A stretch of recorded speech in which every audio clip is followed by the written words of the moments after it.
सुप्रभातम। आज मैं आप लोगों के समक्ष प्रथम पाठ सूची पर्यावरण का तृतीय गद्यांश पढ़ने के लिए जा रहा हूँ। तृतीय पद्यांश इस प्रकार है कि वायुमंडलम भृशम दूषितम न ही निर्मलम जलम, कुत्सित वस्तु मिश्रितम भक्षयम समलम धरातलम, करणीयम बहिरंत जगति तु बहुशुद्धिकरणम शुचि पर्यावरणम। अब कहता है वायुमंडलम भृशम दूषितम। कहा जो महानगर की व्यवस्था इस प्रकार की है, जो वायुमंडल क्या हो गई है, बहुत ही दूषित हो गई है।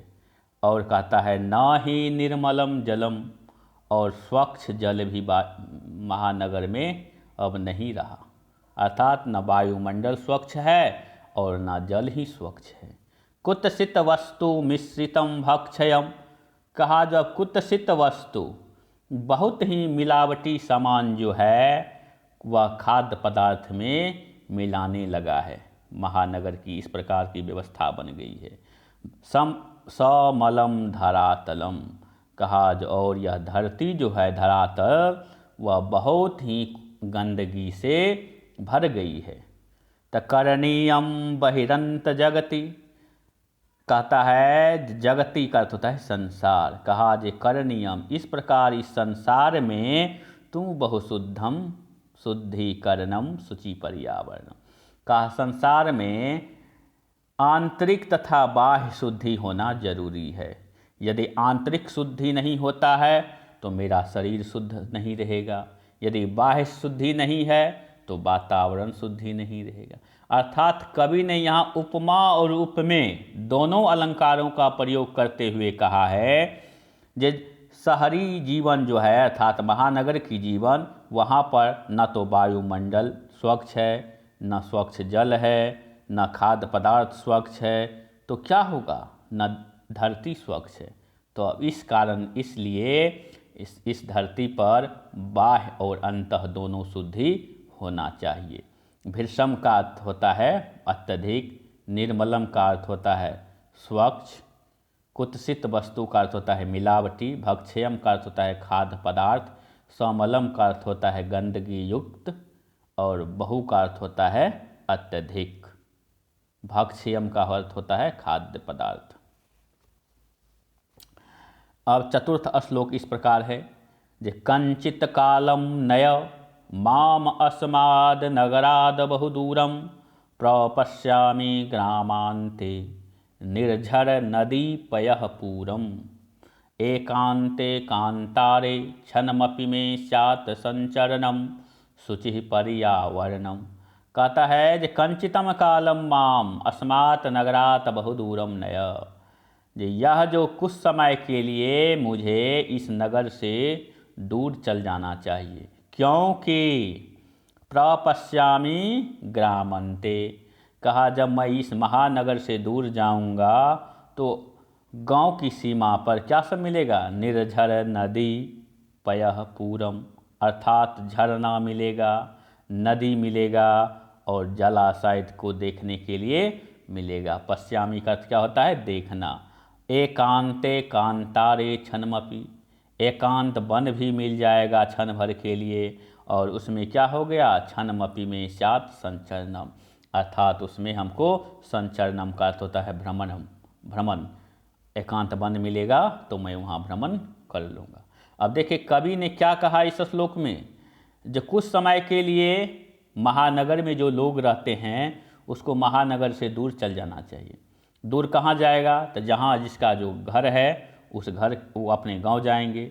गांव जाएंगे कि तो गांव में बहुत सारी सुविधाएं मिलेगी। वहाँ इस प्रकार की सुविधा मिलेगी, नदी मिलेगा, जलाशय मिलेगा, झरना मिलेगा, एकांत वन मिलेगा। जब इस तरह की सुविधा मिलेगी तो वह एकांत वन में क्या होगा, क्षण भर के लिए भ्रमण अर्थात घूमेगा, टहलेगा।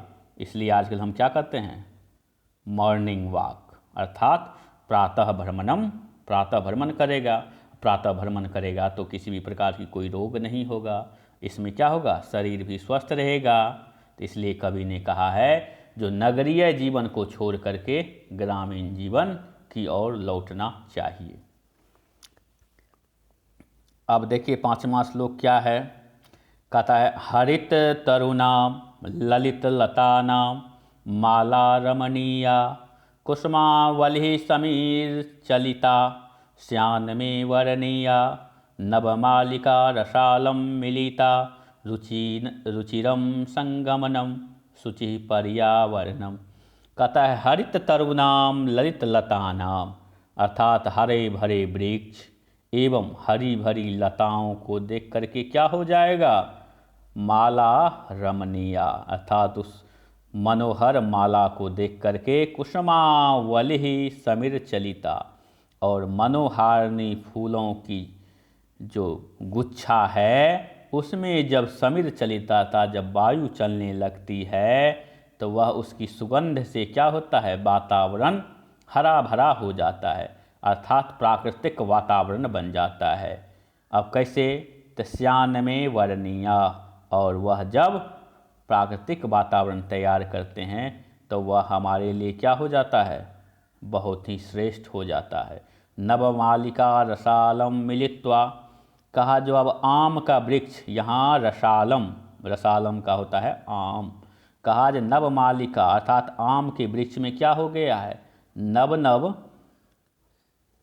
पत्ते से अब मिलिता रुचिरम संगमनम, और मालिका का अर्थ क्या होता है, नवमालिका, तो मालिका का अर्थ होता है चमेली फूल, चमेली की फूलों से और आम के वृक्ष से वह वातावरण इस प्रकार सुंदर होगा जो एक तरह का ग्रामीण परिदृश्य सामने नजर आने लगेगा।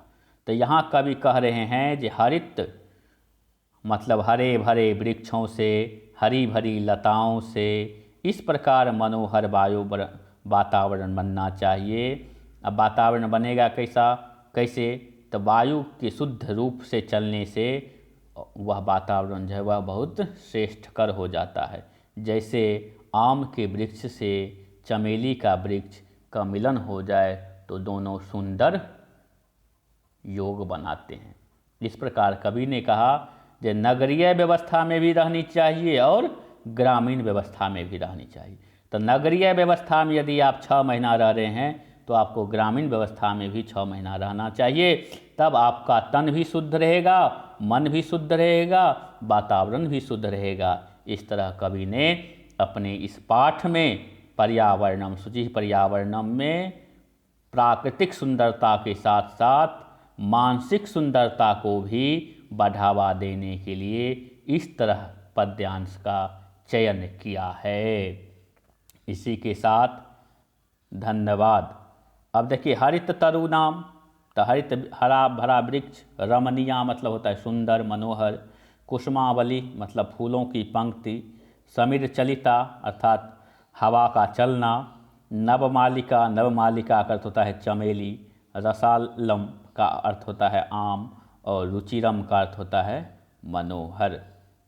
इसी तरह आप लोग इन तीनों श्लोक को देखेंगे, पढ़ेंगे, याद करेंगे। धन्यवाद।